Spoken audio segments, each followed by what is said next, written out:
नमस्कार दोस्तों, EP online study में आप सभी का स्वागत है।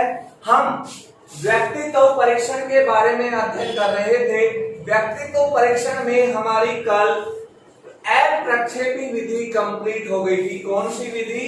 अप्रक्षेपी विधि हमारी कंप्लीट हो गई थी। आज हम अध्ययन करेंगे प्रक्षेपी विधि के बारे में और मनोविश्लेषण विधि के बारे में। इसके बारे में प्रक्षेपी विधि और मनोविश्लेषण विधि। सबसे पहले हम लेते हैं प्रक्षेपी विधि। कौन सी विधि ले रहे हैं? प्रक्षेपी विधि। तो प्रक्षेपी विधि में होता क्या है? प्रक्षेपी विधि में व्यक्ति किसी उद्दीपक की सहायता से अपने संवेगों को प्रकट करता है। किसकी सहायता से?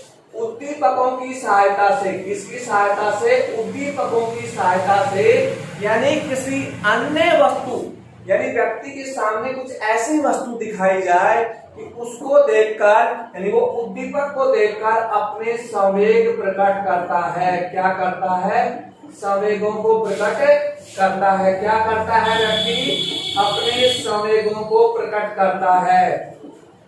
यानी कि प्रक्षेपी विधि में करते क्या है? प्रक्षेपी विधि वह विधि होती है जिसमें किसी उद्दीपक की सहायता से संवेगों को बाहर निकाला जाता है। इन संवेगों के आधार पर हम क्या करते हैं? व्यक्तित्व का क्या करेंगे? परीक्षण करेंगे। यानी प्रक्षेपी विधि। अप्रक्षेपी में तो स्वयं द्वारा जाहिर होंगे, लेकिन प्रक्षेपी विधि में क्या होता है? किसी उद्दीपक की सहायता से हम अपने संवेगों को क्या करते हैं? प्रकट करते हैं। और इन्हीं के आधार पर, इन उद्दीपकों के आधार पर जो हम संवेग प्रकट करेंगे, उनके आधार पर हम क्या करेंगे? व्यक्तित्व का क्या करेंगे? परीक्षण करेंगे। तो अब चलते हैं कि प्रक्षेपी विधि होती कितने प्रकार की है। तो सबसे पहले जो विधि आती है वो आती है शब्द साहचर्य विधि। कौन सी विधि? शब्द साहचर्य विधि। शब्द साहचर्य विधि, जिसे वाट के नाम से भी जाना जाता है। किसके? अंग्रेजी में वैट या फिर शब्द साहचर्य विधि के नाम से इस विधि को क्या होता है? जाना जाता है, शब्द साहचर्य विधि। तो ये विधि थी जो शब्द साहचर्य विधि थी। ये विधि सन 1879 में डाल्टन द्वारा दी गई थी। तो यानी कि जो शब्द साहचर्य विधि, वैट विधि होती है, सन 1879 में डाल्टन द्वारा दी गई थी। और इस विधि में 50 से लेकर 100 शब्द होते हैं। कितने शब्द? 100 शब्द। जैसा हम प्रक्षेपी में पढ़ रहे हैं, किसी उद्दीपक की सहायता से हम अपने संवेगों को प्रकट करते हैं।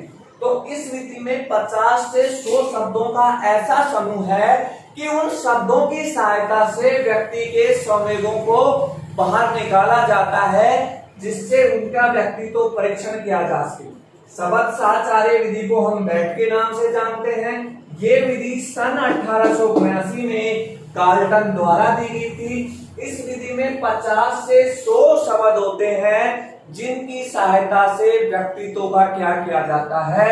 परीक्षण किया जाता है। ये तो थी कौन सी विधि? शब्द साहचर्य विधि।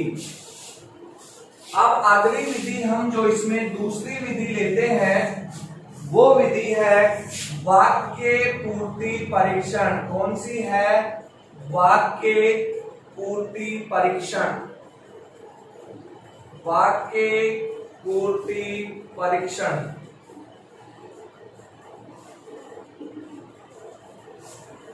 जो वाक्य पूर्ति परीक्षण विधि है,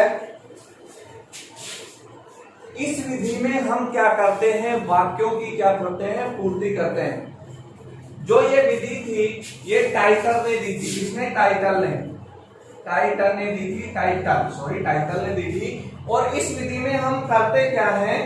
इस विधि में जो हम वाक्यों की पूर्ति, जैसा स्पष्ट शब्द में है कि वाक्य पूर्ति परीक्षण, वाक्य पूर्ति परीक्षण, यानी कि इसमें व्यक्ति के द्वारा अधूरे वाक्यों को, किसके? अधूरे वाक्यों को पूरा करवाया जाता है। अधूरे अधूरे वाक्यों को क्या करवाया जाता है, पूरा करवाया जाता है। वाक्य पूर्ति परीक्षण टाइटलर ने दिया था। इस विधि में यानी हमारे सामने ऐसे वाक्य दिए जाते हैं जिनमें कुछ खाली स्थान होता है और उन अधूरे वाक्यों को पूरा किया जाता है। तो व्यक्ति उन अधूरे वाक्यों की पूर्ति कैसे कर रहा है, उसके आधार पर हम क्या करते हैं, व्यक्तित्व का क्या करते हैं, परीक्षण करते हैं। जैसे प्रश्न हो कि मैं अपनी जिंदगी में बनना चाहती हूं या चाहता हूं, खाली स्थान आ गया। तो उस खाली स्थान में व्यक्ति किस प्रकार से पूर्ति करेगा। कोई कहेगा मैं सैनिक बनना चाहता हूं, कोई कहेगा मैं टीचर बनना चाहता हूं, कोई कहेगा मैं नेता बनना चाहता हूं। यानी अपने अपने हिसाब से उस वाक्य की हम क्या करते हैं, पूर्ति करते हैं और उस वाक्य पूर्ति के आधार पर ही हम क्या करते हैं, व्यक्तित्व का क्या करेंगे, परीक्षण करेंगे। तो ये दूसरी विधि थी व्यक्तित्व। जो ये विधि थी ये पाइन व टैटलर ने दी थी। सॉरी, किसने दी थी, पाइन व टैटलर ने। पाइन व टैटलर ने, सॉरी किसने दी थी, पाइन व टैटलर ने। हमें टाइटल कर दिया था, कोई नहीं, छोटी मिस्टेक हो जाती है लिखने में। पाइन व टैटलर ने ये विधि दी थी और इसमें अधूरे वाक्यों को पूरा करके किया जाता है। तीसरी विधि होती है स्याही धब्बा परीक्षण। कौन सी विधि, स्याही धब्बा परीक्षण। स्याही धब्बा परीक्षण, स्याही धब्बा परीक्षण। इस विधि को हम IBT के नाम से भी जानते हैं। स्याही धब्बा परीक्षण है, ये विधि दी थी हरमन रोसा ने। किसने दी थी, हरमन रोसा ने दी थी। किसने दी थी, हरमन रोसा ने दी थी और सन 1921 में दी थी। स्याही धब्बा परीक्षण जिसे हम IBT के नाम से जानते हैं, ये विधि हरमन रोसा ने सन 1921 में दी थी। अब ये विधि में हम करते क्या है, देखो जो स्याही धब्बा परीक्षण है इसमें हमारे पास 10 कार्ड होते हैं। कितने कार्ड होते हैं, 10 कार्ड होते हैं। 10 कार्ड में से 5 कार्ड काले होते हैं, 3 कार्ड रंगीन होते हैं और 2 कार्ड लाल या फिर काले ही लिए जाते हैं। यानी कि स्याही धब्बा परीक्षण में 10 कार्ड होते हैं। इन कार्डों, सॉरी 5 कार्ड काले, 3 कार्ड रंगीन तथा 2 जो कार्ड होते हैं लाल व काले रंग के होते हैं। तो इन कार्डों के आधार पर क्या करते हैं, सबसे पहले इसमें देखा जाता है कि व्यक्ति कार्ड को पकड़ कैसे रहा है। क्या देखा जाता है, कार्ड को पकड़ने का तरीका। कार्ड पकड़ने का तरीका, कार्ड पकड़ने का तरीका है जो हमारे IQ को दर्शाएगा। किसको दर्शाएगा, कार्ड पकड़ने का तरीका हमारे IQ को दर्शाता है। दूसरा होता है रंग की पहचान करना। क्या होता है, रंग की पहचान। रंग की जो पहचान होती है वो भी हमारा क्या दर्शाती है, IQ दर्शाती है। यानी जो हमारे सामने 10 कार्ड हैं, इन कार्ड में हम कार्ड पकड़ते कैसे हैं, ये हमारे IQ को दर्शाएगा। और हम रंग की पहचान किस प्रकार कर रहे हैं, ये भी हमारे किसको दर्शाता है, IQ को। तीसरा होता है कार्ड पर बनी आकृति की पहचान करना। किसकी पहचान, कार्ड पर बनी आकृति की पहचान। ये हमारे संवेगों को दर्शाता है। किसको, संवेगों को। यानी हमारे संवेग आकृति के आधार पर होता है। तो जो स्याही धब्बा परीक्षण होता है इसमें करते क्या है, 10 कार्ड होते हैं, 5 काले, 3 रंगीन, 2 लाल या काले। अब इसमें हम परीक्षण किस प्रकार करते हैं कि व्यक्ति कार्डों को पकड़ कैसे रहा है, तो वो भी हमारे कार्ड पकड़ने का तरीका किसको दर्शाएगा, IQ को। हम जो कार्ड का रंग है वो कैसा है उसकी पहचान करते हैं, वो भी हमारे IQ को दर्शाता है। और कार्ड पर बनी आकृति की हम पहचान किस प्रकार कर रहे हैं, वो हमारे किसको दर्शाती है, संवेगों को दर्शाती है। तो जो स्याही धब्बा परीक्षण है इसको हम IBT के नाम से जानते हैं। सन 1921 में यह विधि किसने दी थी, हरमन रोसा ने दी थी। इसमें 10 कार्ड होते हैं, 5 काले, 3 रंगीन, 2 लाल। और कार्ड पकड़ने का तरीका, रंग पहचानना हमारा IQ दर्शाता है तथा आकृति की पहचान क्या दर्शाता है, हमारे संवेगों को दर्शाता है। अब जो अगली चौथी विधि आती है कक्षा प्रसंग परीक्षण। कौन सी विधि? कक्षा प्रसंग परीक्षण। चौथी जो विधि आ रही है वो आ रही है कक्षा प्रसंग परीक्षण, जिसे हम टैट के नाम से भी जानते हैं। किसके नाम से? टैट के नाम से। जो कक्षा प्रसंग परीक्षण है, इस विधि में हम करते क्या है? कक्षा प्रसंग परीक्षण है वो कक्षा प्रसंग परीक्षण, ये देखो दिया किसने था, ये देख लो पहले इसमें होता क्या। उससे पहले कक्षा प्रसंग परीक्षण 1935 में मोर्गन व मुर्रे ने दी थी। किसने? मोर्गन व मुर्रे ने दी थी। यानी कक्षा प्रसंग परीक्षण सन 1935 में मोर्गन व मुर्रे द्वारा ये क्या किया गया था? विकसित किया गया था कक्षा प्रसंग परीक्षण, जिसको हम टैट के नाम से भी जानते हैं। किसके नाम से जानते हैं? टैट के नाम से। अब इस विधि में होता क्या है? इस विधि में हमारे पास 30 कार्ड होते हैं। कितने कार्ड होते हैं? 30 कार्ड होते हैं। 30 कार्ड में से 10 कार्ड तो फीमेल के होते हैं। किसके होते हैं? फीमेल के। और 10 कार्ड होते हैं जो मेल के होते हैं, और 10 कार्ड होते हैं जो क्या होते हैं? कॉमन होते हैं। यानी कि कक्षा प्रसंग परीक्षण जो हम टैट बोलते हैं, उसमें हम व्यक्तित्व परीक्षण किस प्रकार करते हैं? हमारे पास 30 कार्ड होते हैं। 30 कार्ड में से 10 हमारे पास फीमेल होंगे, 10 मेल होंगे और 10 कॉमन होंगे। अब इसमें कार्डों के आधार पर हमें कहानी बनानी होती है। यानी कहानी का क्या करना होता है? हमें निर्माण करना होता है। और कहानी निर्माण के आधार पर ही हम क्या करते हैं?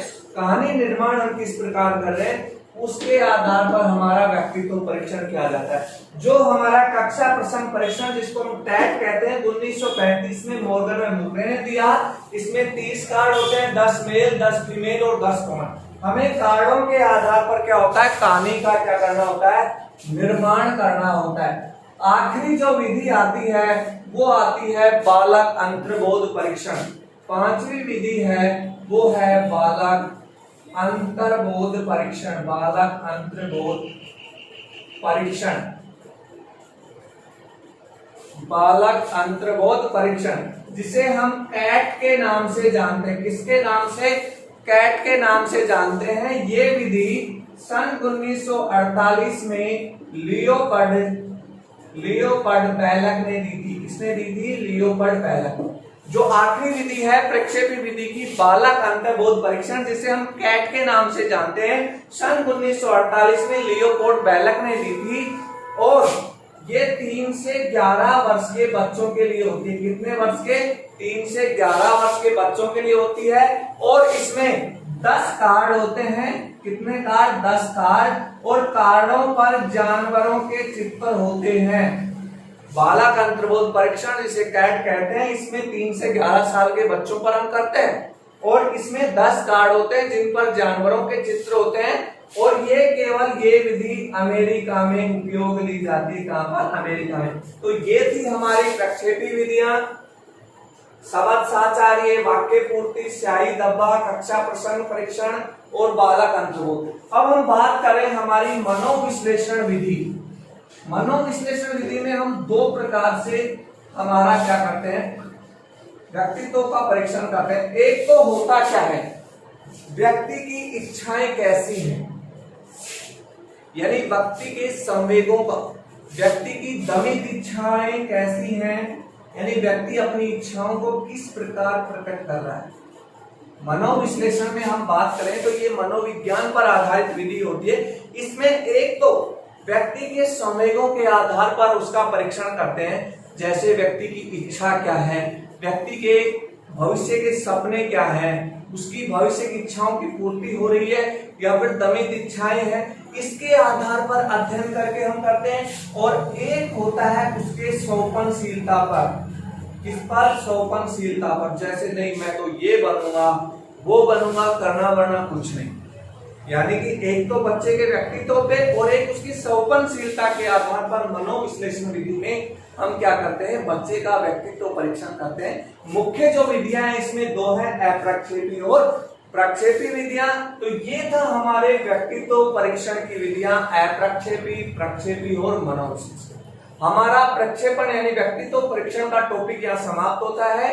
आगे हम व्यक्तित्व के सिद्धांतों के बारे में अध्ययन करेंगे। वीडियो को लाइक कीजिए, शेयर कीजिए और चैनल को सब्सक्राइब